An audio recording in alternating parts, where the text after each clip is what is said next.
Hi guys, today I'm going to discuss a big topic. So you've all heard the phrase clean eating, just eat clean to get lean, or whatever the phrase may be. So you can tell by my voice just how stupid this sounds, because if you ask that person who says, oh, just eat clean, how to define that, they wouldn't really be able to give you a very good answer. And one thing they may try to do is say, oh, it's just single ingredient foods, which is a good way to look at it. However, whey protein is a great example of something that's processed, yet quite obviously has a lot of benefits. A great protein source, very cheap, convenient, lots of health benefits, full array of amino acids. So to say, oh, you just need to eat clean, it's just airy-fairy. And it comes to the point where it's almost suggesting all you need to do is eat good foods regardless of the quantities and you'll get lean.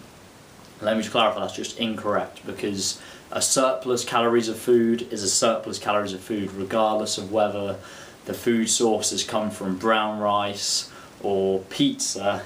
A calorie surplus is a calorie surplus. It's very important to realise that energy balance does matter, calories do matter, macronutrients do matter.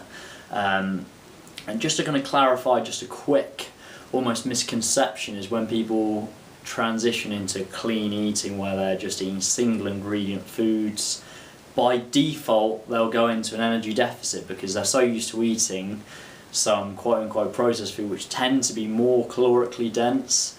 By default they'll lose body fat. They think, oh, it's all to do with the clean foods. No, it wasn't. You just consumed less calories. So crucial you understand this, because there's a few topics I want to talk about, but then we're going to talk about maybe eating disorders, potentially in this kind of almost categorising foods as good and bad. Reality is it's all to do with the dose, the context of the consumption within an individual's diet. So let me just give you a quick example. Let's just say sugar, for example. Sugar is perceived as bad. Sugar will make you fat. Sugar causes insulin, all this BS. It's the dose and the context within one's diet that's the most important factor. So if you were consuming just sugar all day, you're in an energy surplus, you're going to gain body fat. However, if you're in an energy deficit and you consume a small amount of your calories from sugar, you're still going to be in an energy deficit. That's not to say I'd recommend consuming all of your carbohydrates from sugar and you're still in an energy deficit, because obviously sugar is devoid from micronutrients. It's not very satiating, low in fibre, so you're generally going to feel like crap.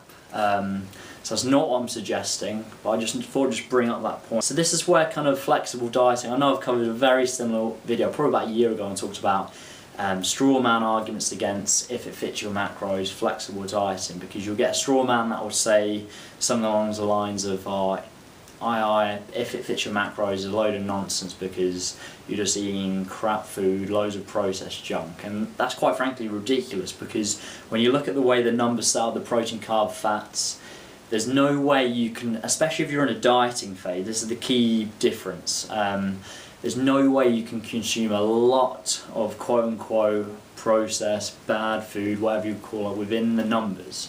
You can certainly fit a small amount. So remember, this is the context of dieting, so people with lower carbohydrate intakes, lower fat intakes, it's very, very difficult. So by default, the majority of their food consumption is going to be single ingredient, fibrous food, very satiating, etc, etc. So it's important to just remember that. And here's a big one, okay, the clean eating, the bingers, the binge eaters, the on the verge of eating disorder, they don't realise this. So quite often you'll see, I've followed quite a few of the fitness models on my page, and I've seen quite a few things where it's just, it doesn't look good at all, because they're almost promoting this, just eat clean, and then they'll have a cheat day. And I'm telling you, if you saw some of these people's cheat day, it's just quite frankly ridiculous. This eating disorder, this is like 4,000, 5,000, 6,000 calories of just crap. It's just ridiculous. And their thinking is, oh, if it's a cheat day, I can't gain body fat. I don't know what planet they're on. It defies me. And that's quite frankly, if you're in a surplus calorie, you're going to gain body fat regardless, your body doesn't realise it's a cheat day. So here's where the irony comes in, okay? We compared a week's intake for the quote-unquote clean eaters with the 1 day binge or cheat day, and then you compare it to the if it fits your macros flexible diet. And I know a lot of the practitioners I speak to, they follow this model.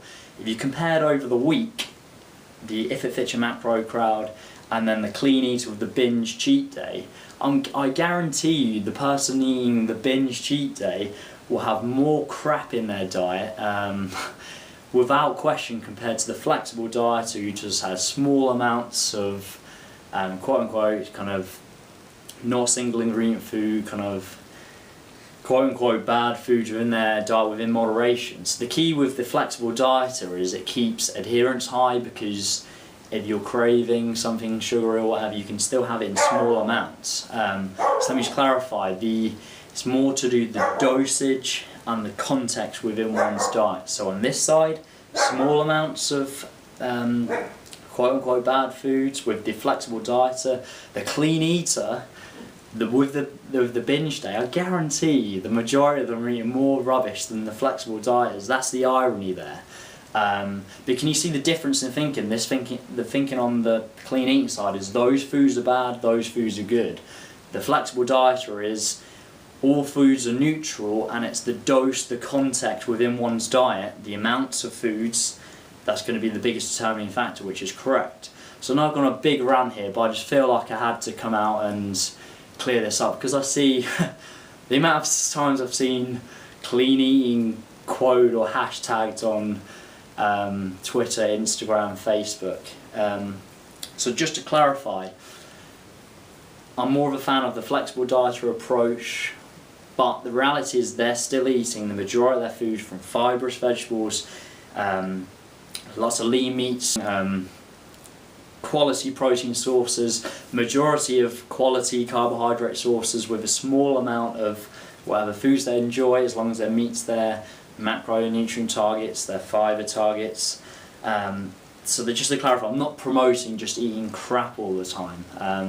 Promoting a kind of a long-term approach, not potential eating disorder, because by placing some things as good and bad, you can see, you can tell the anger. But I thought I'd just clarify this because it's so important to understand. So this clean eating is bullshit, and it's more about total energy amounts. Calories do matter, macronutrients do matter, and to say that a food is good or bad is just ignores context, because what's good and bad is all to do with the dosage within one's diet. So if someone overconsumes on pizza and they're in a calorically surplus, yes, you could say that's bad. But if they have a small amount in moderation over the week and they're still meeting their protein, carb, fat, fibre targets, how can you say that's bad?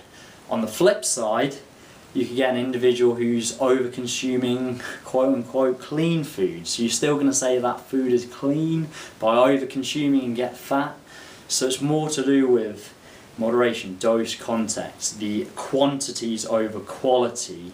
That's not to say quality is not important, because it is, but it's quantity comes first. So I hope you found this useful, and subscribe to the channel if you haven't already. Have a good day.